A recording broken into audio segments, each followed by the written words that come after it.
A Six Nations man is shot and killed in Miami after an NFL game. C'est un honneur pour moi, mais encore plus, c'est un honneur pour toutes les Premières Nations, je trouve. We speak with Josephine Bacon about her recent appointment to the Order of Canada and the overwhelming attendance for a powwow in Saskatchewan.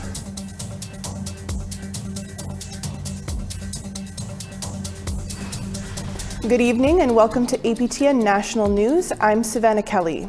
We have an update tonight on the fatal shooting of a Buffalo Bills football fan that happened after a National Football League game Sunday night in Miami, Florida. Police say a suspect has now been located.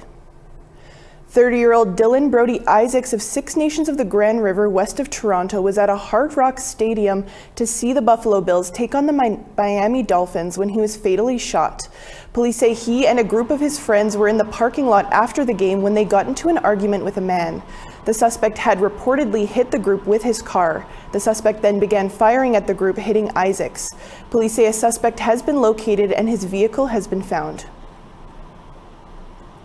Work has been put on hold following a discovery of human remains at an East End construction site in Toronto. An anthropological study has revealed that these remains could be from an ancient Indigenous burial ground. CTV's Beth McDonald has more on the discovery. Can you recognize Mother Earth? Touch the ground. A prayer for the ancestors. Go around that spot 4 times. So the firekeeper in the east, the firekeeper in the south. Before the tobacco offering is released into the pit where the Indigenous bones were uncovered. A discovery connected to a people in Toronto's Riverdale neighborhood about 1,000 years ago, known as the Withrow Archaeological Site. So the remnants of those Ice Age people would have been right here on Withrow site.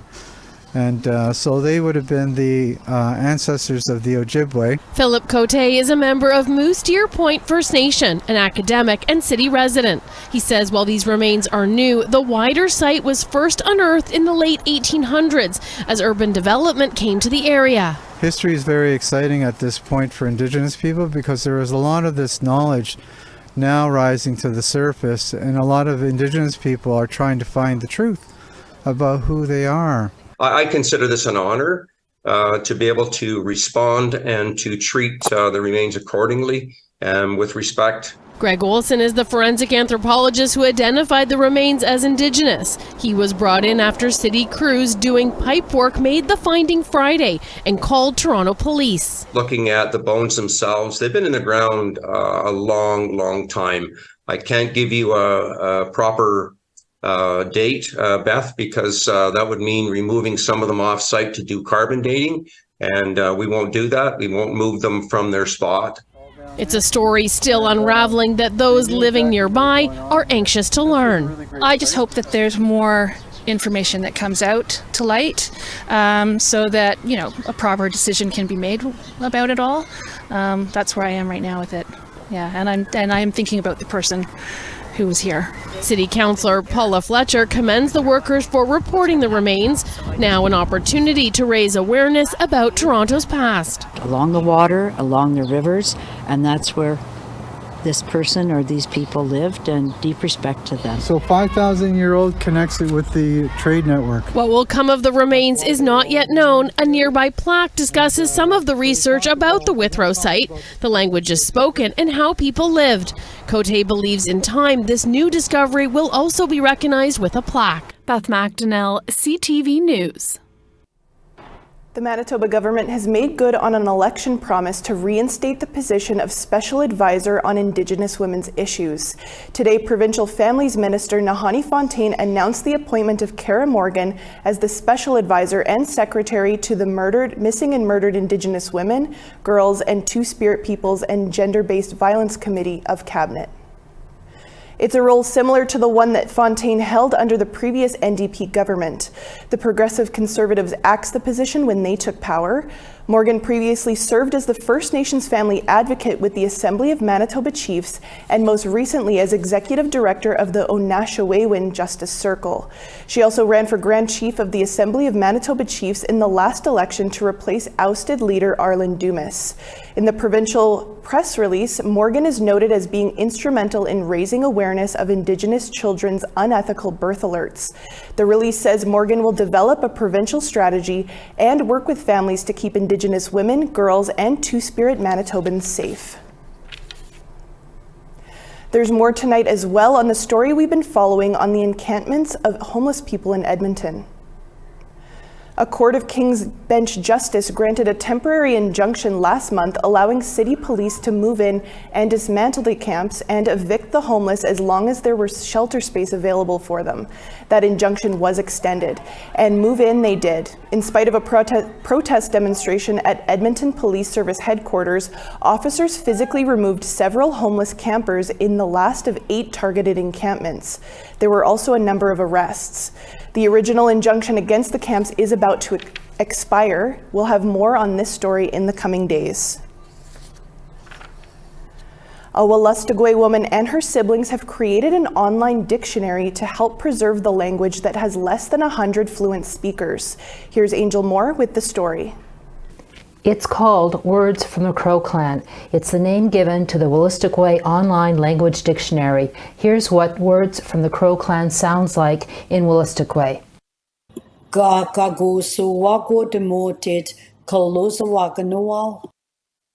The dictionary was developed by Roseanne Tremblay Clark and her 9 siblings. We as a family really wanted to do something to help preserve this.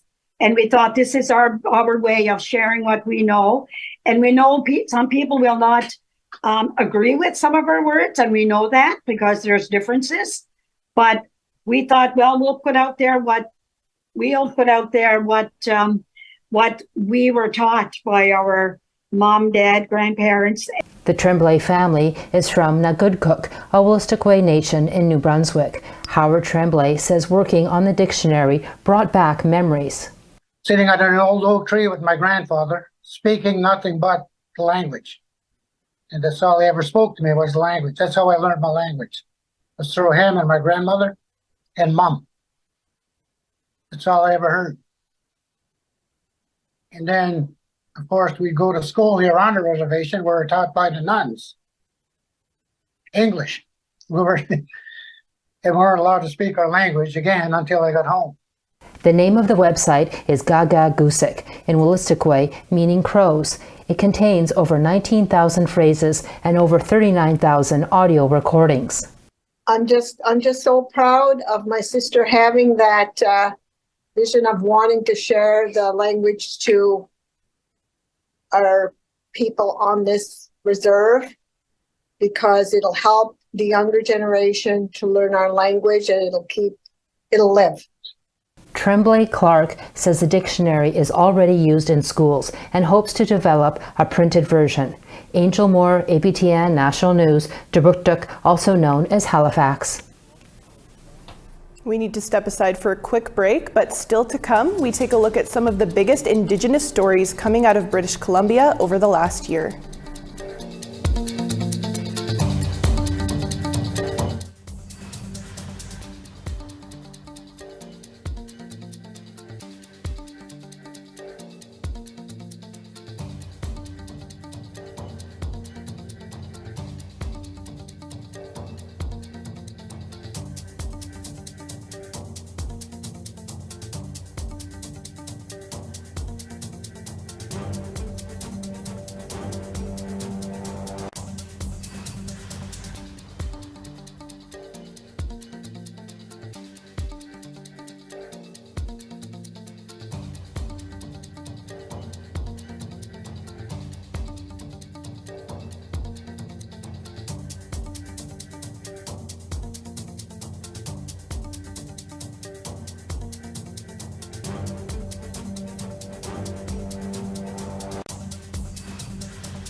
Welcome back to APTN National News.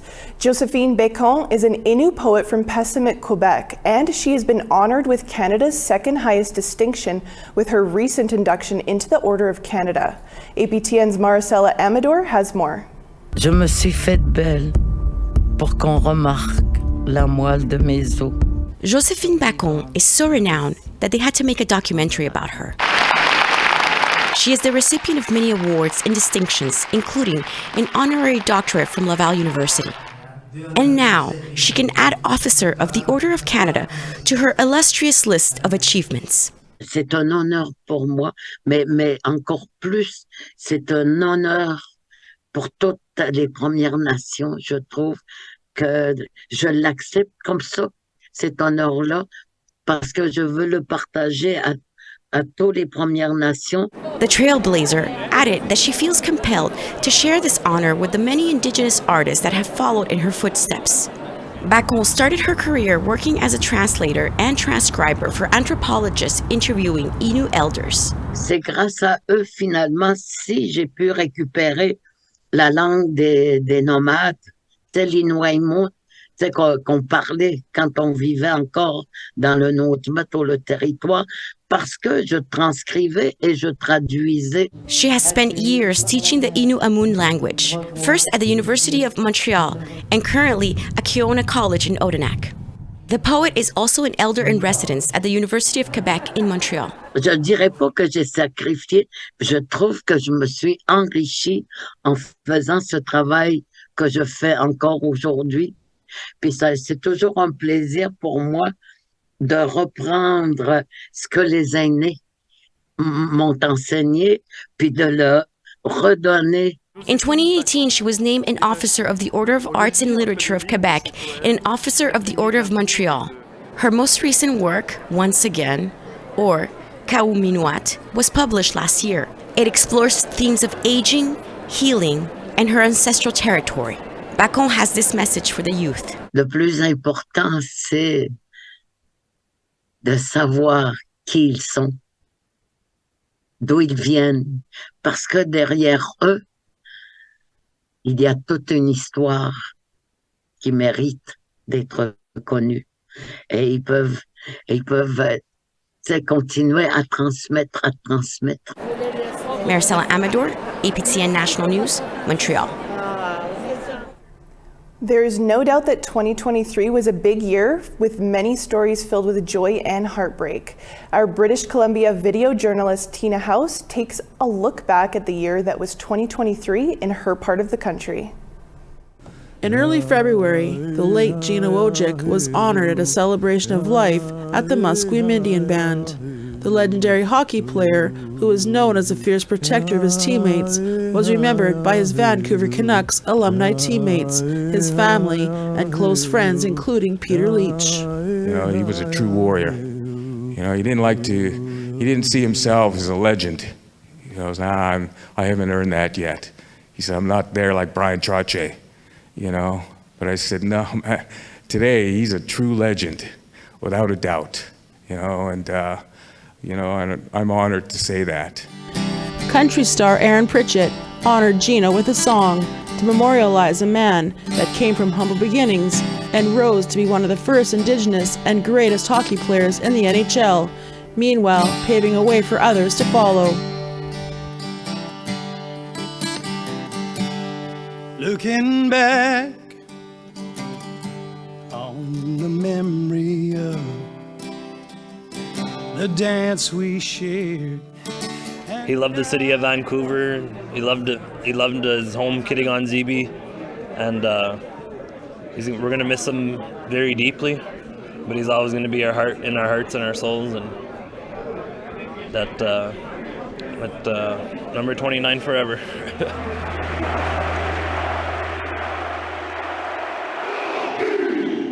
And then the Maori All Blacks came to Vancouver to play in the Rugby Sevens. They were hosted at an event at the Tsleil-Waututh Nation. I'm just happy we got the All Blacks here. You know, they're one of the most popular teams, and I know a lot of our community members were happy. Isaiah Susadik, who also currently plays rugby, says it's a dream come true to meet his idols and hopes to go pro one day. I can't wait to see what happens in the future here, and I'll be going for the national team. Wanted to thank the people here and just similar, how similar we are, Māori and natives of this country. I spoke earlier about how in my culture we live off the land, we live off the water, and hearing the same things from your guys in was pretty good just to make those type of connection. The visit concluded with the All Blacks singing a song for the community.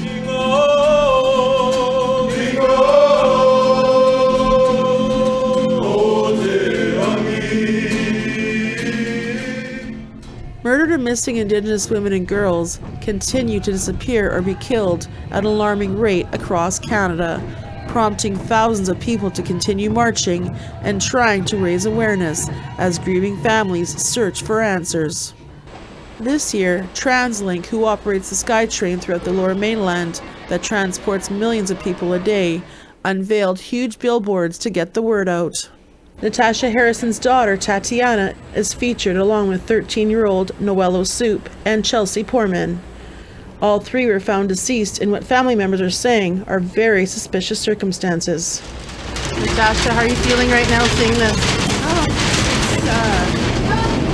It's sad that it has to come to this to try and raise awareness, but I'm so grateful for all the people and APTN and Butterflies in Spirit and everybody who's fought so hard to get these things up. And Noello Soup's aunt, Josie August, says she's grateful for this campaign. We're coming up almost a year after her remains have been discovered, and we're no closer to finding answers. And it's actually heartbreaking to know that your family member is on a justice for MMIW. Butterflies in Spirit is a dance group of MMIWG advocates who all represent a missing or murdered loved one. They performed at the event.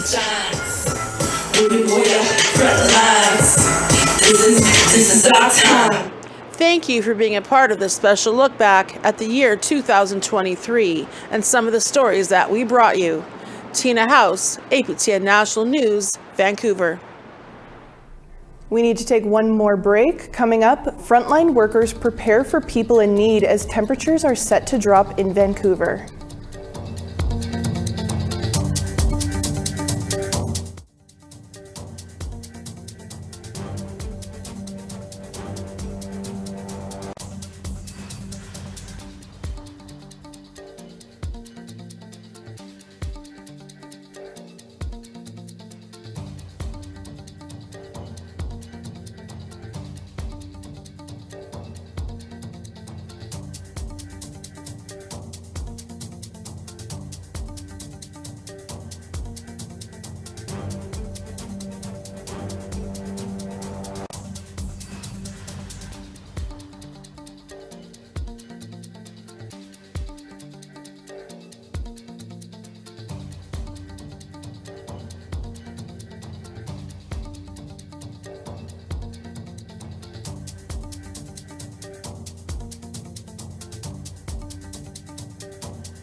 Welcome back. Time now for our photo of the day.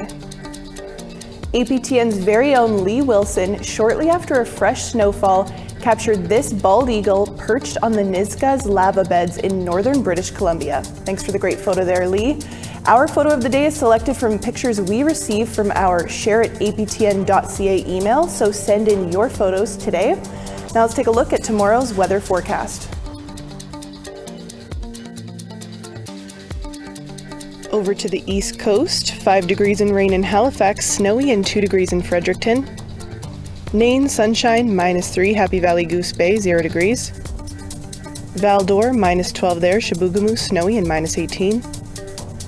Sarnia, snowy and 3 degrees, North Bay, -9. Kapuskasing, -16 there, Thunder Bay, -9. Churchill, snowy and -22, The Paw, snowy and -22 as well. Winnipeg, -9, Barons River, snowy and -18.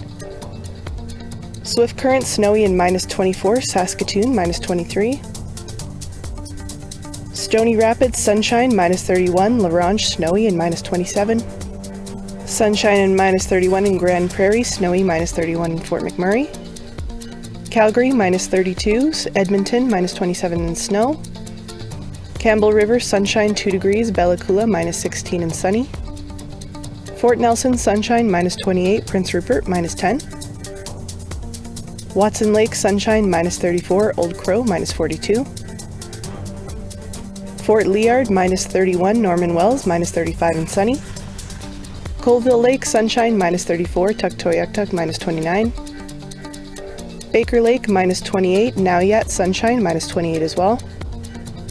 Clyde River, snowy and -22, and Iqaluit, -12. With winter coming in like a lion, parts of Canada are preparing for the storm. A Vancouver frontline organization is doing what they can to help the people who call the downtown east side home. APTN's Simon Charland, is here with more.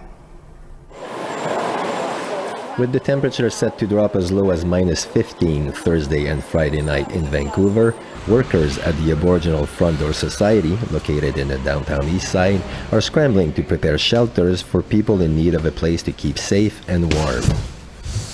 If it's going to get that cold, we'll likely open the 30 beds and then make some seating space available for people that maybe they're not going to be able to sleep too comfortably, but they'll be able to stay warm in here, and we'll be able to have tea and a warm meal for people that to show up. On top of providing extra beds and seating area, they have set up a storage bin system so people can bring and safely store their belongings while they are staying inside until the temperatures go back to normal. The organization is heavily relied on by different Vancouver institutions. We're kind of emergency weather response now. People we've had consistently were full, and we get calls from people get sent here from the hospital, people that are engaged with or having interactions with police. So this is just one of those places that open, and hopefully we'll be able to keep people warm and dry. Livingston thinks a proactive and well-prepared approach will help people stay healthy and warm during this cold snap. You'll have to dedicate a little bit more time to making sure that you get to somewhere ahead of time. So we know it's cold, and unfortunately things like getting food or getting to appointments or getting into a shelter can be really difficult and daunting, but I think now's the time it's worth it to get inside and escape really death. Simon Charland, APTN National News, Vancouver. The Dakota Dunes Casino celebrated the New Year this past weekend with its first New Year powwow in 3 years. APTN's Rachel May was at the celebration. The 3-day Dakota Dunes New Year powwow in Saskatoon embraced the spirit of new beginnings for 2024. It was the casino's first powwow since the COVID-19 pandemic shut it down in 2020. Charles Ryder of Carry the Kettle runs the casino and the powwow for the Whitecap First Nation south of Saskatoon. For him, it's a cultural thing. We're also been able to share the success of the Dakota Dunes and Stiga and provide this culture back to not only the residents of Saskatoon and Saskatchewan, but all over Canada and North America. He's impressed by the attendance for this winter event. There were 580 registered dancers, but 750 took the floor. Even better was how many drum groups showed up. And we also had 20 drums.